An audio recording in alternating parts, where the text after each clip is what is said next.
Imagine a place where you've got snow-capped mountains meeting these lush rainforests, and then ancient cultures thriving right alongside wildlife you just won't find anywhere else on Earth, and all of that packed into one, well, relatively small country. Today, we're taking a deep dive into Ecuador, a really quite astonishingly diverse nation, nestled right there along the equator in South America.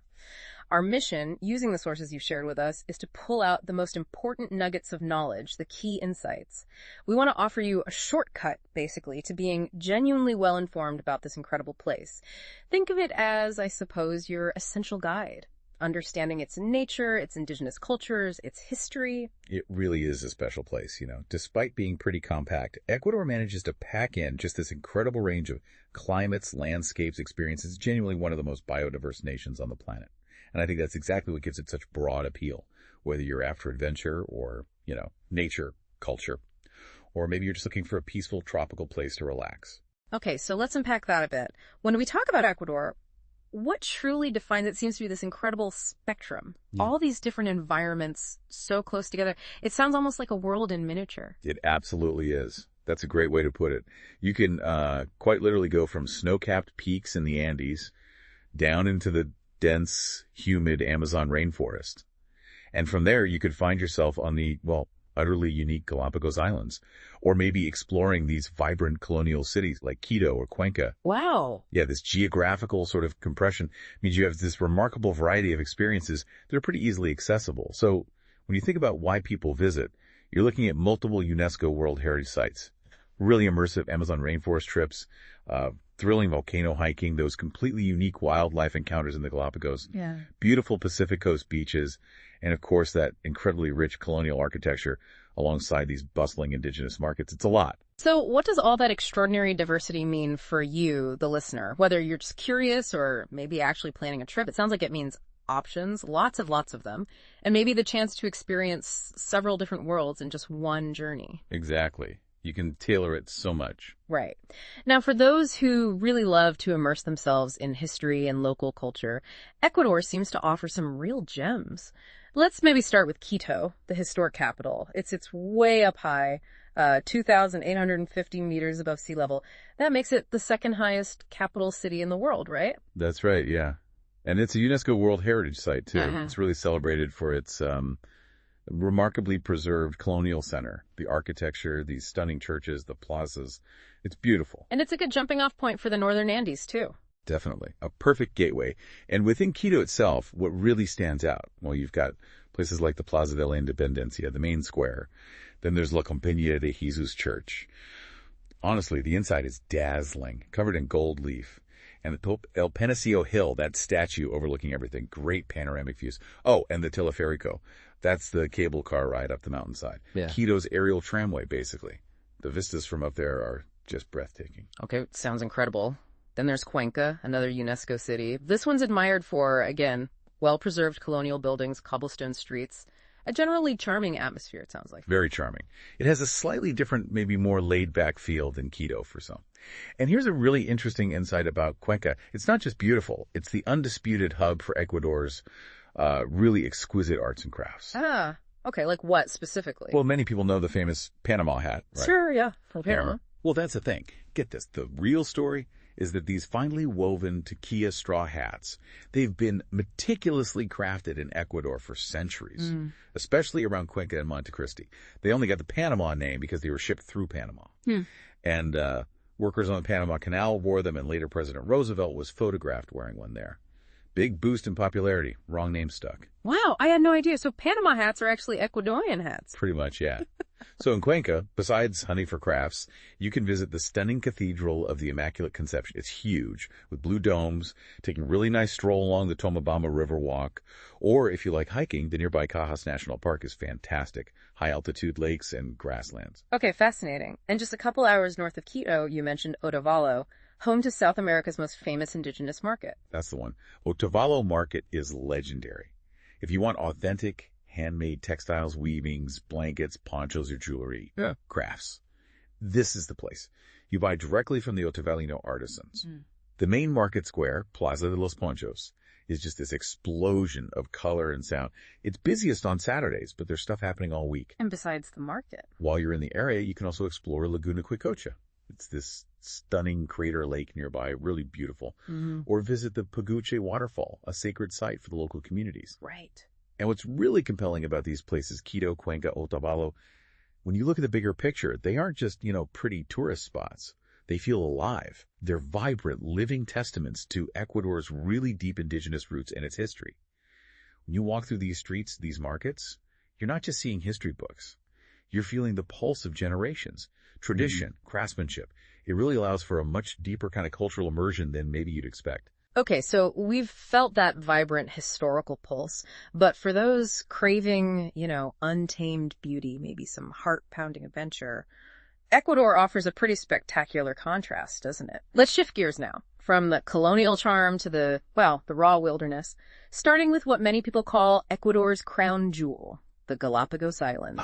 Yes, the Galápagos. Truly magical archipelago.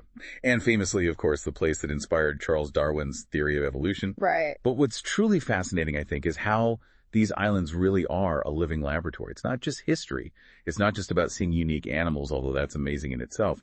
It's about observing evolution, adaptation, sort of right there in front of you. Like what kind of things? Well, imagine snorkeling alongside a marine iguana, the only seagoing lizard in the world, watching it dive down to eat algae, or seeing a blue-footed booby doing its, frankly, quite comical courtship dance, lifting those bright blue feet. These creatures, the giant tortoises, which vary island to island, the marine iguanas, those boobies, the finches Darwin studied, they've adapted in such specific ways to their island environments, you just won't find them anywhere else. Incredible. And which islands are the most popular to visit? The main ones people tend to visit are Santa Cruz, which has the biggest town, Puerto Vallarta, and the Darwin Research Station. Isabela, the largest island, great for seeing penguins and hiking volcanoes. And San Cristobal, which has the provincial capital and lots of sea lions. Each offers slightly different but equally amazing encounters with this unique ecosystem. Wow. Okay, so from these unique islands, let's journey into the complete opposite maybe. The lush heart of the Amazon rainforest that's located in Ecuador's eastern part, the Amazon basin. Right, the Oriente, as it's called. Okay. This offers a totally different kind of experience. A truly immersive ecotourism adventure. There are many excellent jungle lodges, often reachable from towns like Tena or Coca, further into the rainforest. And these lodges provide incredible excursions. What kind of excursion? Oh, things like river safaris by canoe or boat, spotting wildlife along the banks, guided night hikes, which are amazing. You see totally different creatures, and often visits to local indigenous communities where you can learn about their connection to the forest, their way of life. And wildlife spotting must be a highlight. Absolutely. Expect chances to see monkeys, various species chattering up in the canopy, so many colorful birds like parrots and macaws, maybe caimans lurking in the lagoons, plus, incredible insects, amphibians. It really depends on luck and your guide's skill. Then there's jungle trekking with expert local guides who know the plants, the animals, the trails, and just peacefully canoeing through these narrow rainforest tributaries surrounded by the sounds of the jungle. It's intense. Okay. Intense in a good way. And for the really intense, the pure adrenaline seekers, there's Baños, right? Baños de Agua Santa, often called the adventure capital of Ecuador. That's the nickname, yeah. And it fits. Baños is beautifully located, surrounded by these steep green mountains and tons of waterfalls, and it offers just this huge range of adventure sports. Like? Well, you've got bungee jumping off bridges, whitewater rafting on the Pastaza River, zip lining across canyons, canyoning down waterfalls, mountain biking, you name it. Or, on the flip side, you can just relax in the town's famous thermal baths, the baños that give it its name, fed by the nearby Tungurahua volcano. Right, the hot springs. And what are the absolute must-do things in baños? Must-dos. Definitely visiting the iconic swing at the end of the world is at a place called Casa del Arbol, a tree house up on the mountainside. You swing out over this incredible valley. Feels like you're flying. Great photos, obviously. Also marveling at the Pilón del Diablo waterfall. It's incredibly powerful. You can get quite close. And of course, you should probably try soaking in those rejuvenating hot springs, especially after a day of adventuring. Huh. Yeah, that makes sense. It certainly sounds like Ecuador really does offer a kind of choose-your-own-adventure for every type of nature lover and thrill seeker out there. It really does. The variety is just staggering. And for those who maybe seek something a bit calmer, sun, sand, the sound of waves, Ecuador delivers there too. Oh yeah, absolutely. Don't forget the Pacific Coast. It's dotted with all sorts of beach towns. Some are lively surf spots like Montanita, which is famous for its bohemian vibe and waves. Others are more resort-like Salinas. And then places like Puerto Lopez, which is a good base for exploring Macalea National Park and whale watching. Whale watching, when's that? Humpback whales come up from Antarctica to breed off the coast, usually from about June to September. It's quite a spectacle.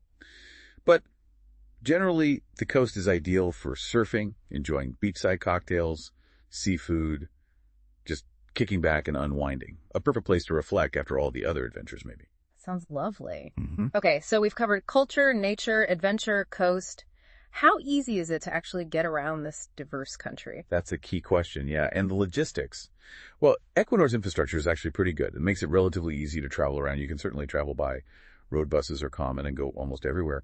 But a really practical tip, domestic flights are generally quite affordable and super convenient. Ah, okay. Yeah, especially for reaching regions that are further away or harder to get to by road quickly, like flying from Quito or Guayaquil to the Galápagos, or flying into the Amazon basin to places like Coca or Lago Agrio. It saves you a lot of valuable travel time compared to long bus journeys. Right, makes sense. And finally, that perennial question for travelers. When is the best time to actually visit Ecuador? Good question. The really good news is, because it's right there on the equator, Ecuador is genuinely a year-round destination.